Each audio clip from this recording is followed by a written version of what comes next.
Hey guys, wow. Week 3 of this vlog, this contest already. I feel like it's flying by so fast. Anyways, this is the interview week, and I get the pleasure of interviewing my very good friend, one of my best friends in the world now. His name is Angelo Didio.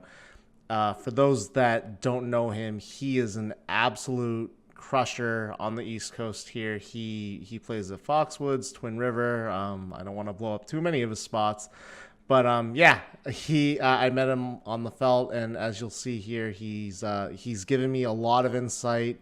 I'm hoping he can give you a little in this short interview that we do. I feel like we could have spoken for hours if we really wanted to, but we got to keep it to 10 minutes. So without further ado, here it is. Hey guys, I'm here with my friend Angelo Didio. He's a professional poker player of I think close to 7 years now, right? Yeah, it's about 7 years. Yeah. So we actually met at a New Hampshire charity room. Hampton Falls. Yeah, Hampton Falls. Shout out to Hampton Falls.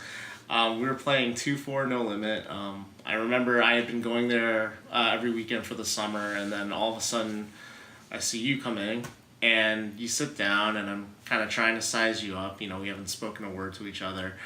And we had played for about 20 minutes, and I was like, holy cow.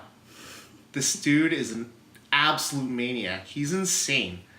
And I've been called worse. I thought you were just this crazy loose aggressive player that was just gonna have these crazy swings of like huge stacks and then nothing and then huge stacks. But I mean, I think we played together for a month straight. I saw you there almost every time I was there. Yeah. You always had chips in front of you, and I noticed the same pattern every time.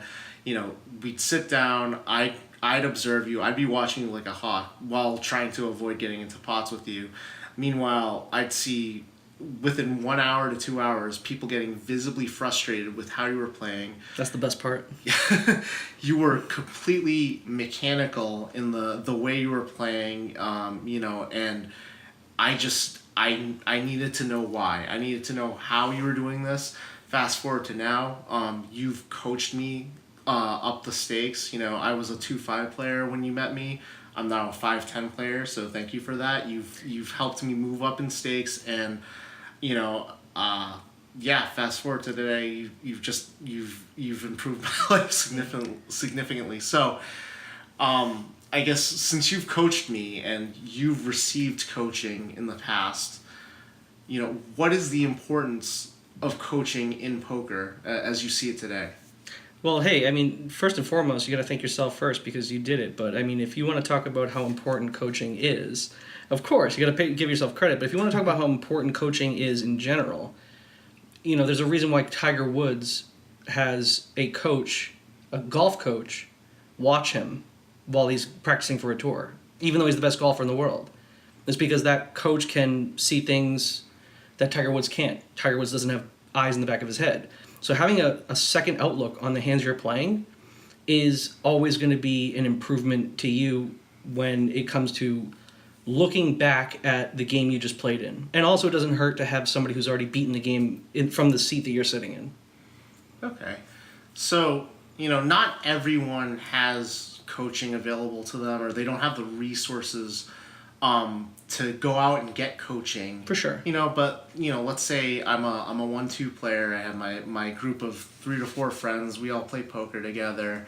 I maybe break even, maybe even a winning player. What are some things that I can do on my own or with my group of friends that would help improve my game? Well, before you can even start to improve, you have to have something to improve upon. So the number one thing you have to have, if you're trying to beat the game, one thing that you have to have down cold is your ranges constructed. Why is that? Well, because for the last few decades, I mean, ever since like No Limit Hold'em became such a popular game, there was this thing, that everybody took called like a feel-based approach, where they would they felt like they could beat the game with their cards face down without even looking at them. Okay, that person automatically does not have an edge against someone who takes a range-based approach, because that person is too easily exploited. Is too easy to exploit. So having your ranges for every spot that you're going to play in automatically gives you a tremendous edge than not having them, because there is absolutely no deviation in what happens when things are going good or things are going bad, because you've already figured out these are the hands that I want to play in the spots that work. Even if they're really bad, you can figure that stuff out after. But having a plan and a range constructed is the foundation that you have to build your fundamentals on. You can always go back and adjust things and change things after. So it's like waking up and taking a shower every morning. It's literally like, yeah. I mean, it's if it's waking up and taking a shower and going to work. Okay, if your constant problem is going to work late, spend the time the night before finding a faster route. That's range construction. All right. Yeah. After that, the first most important thing that anybody can do is take notes. Okay. If you're taking notes on every single hand you play, it's going to be a lot of notes. But I think a good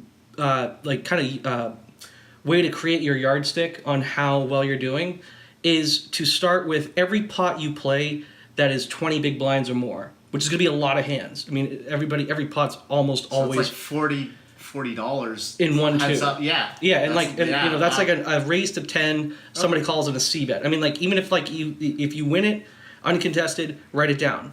When those things get polished out, hopefully, if you do have a coach, this is something that they're going to have you do as well. Anyways, as those things start to become more polished, do it at 40 big blinds, then 50, then 70, then 100, then 200, then 500, because at that point, you're only writing down notes for hands that are in the biggest pots that you're going to play, which are going to be more important because all of your leaks are out.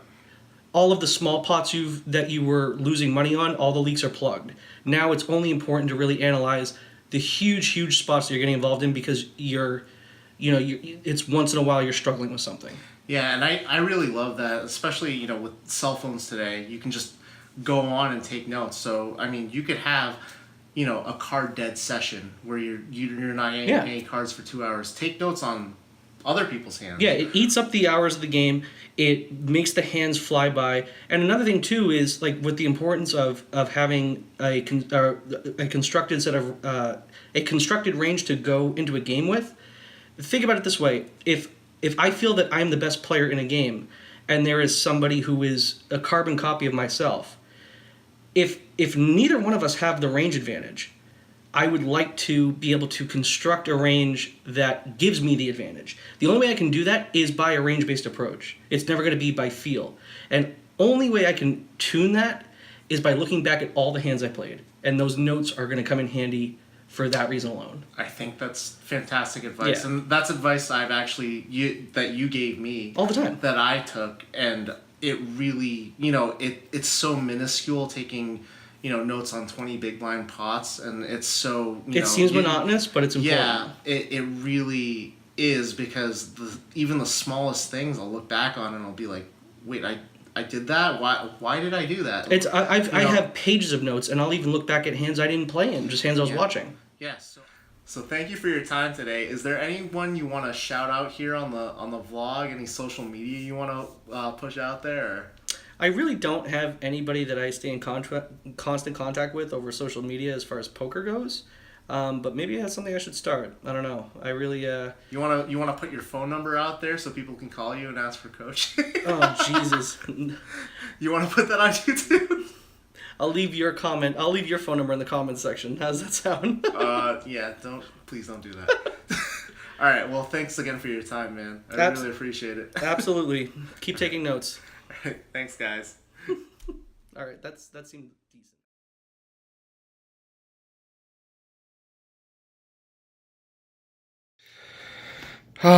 So we've had a bit of a development here, Brad, and I gotta apologize. It seems when I shaved this cat, his fur didn't grow back. So I really don't think, yeah, if you do get Cosmo back, if I do win the contest, he's gonna be hairless for the rest of his life, I think, because it's been like 3 weeks now, and yeah, he doesn't have any fur. I don't know what to tell you. I'm sorry. Didn't mean for that to happen, but yeah, that's just the way it is. Sorry, man.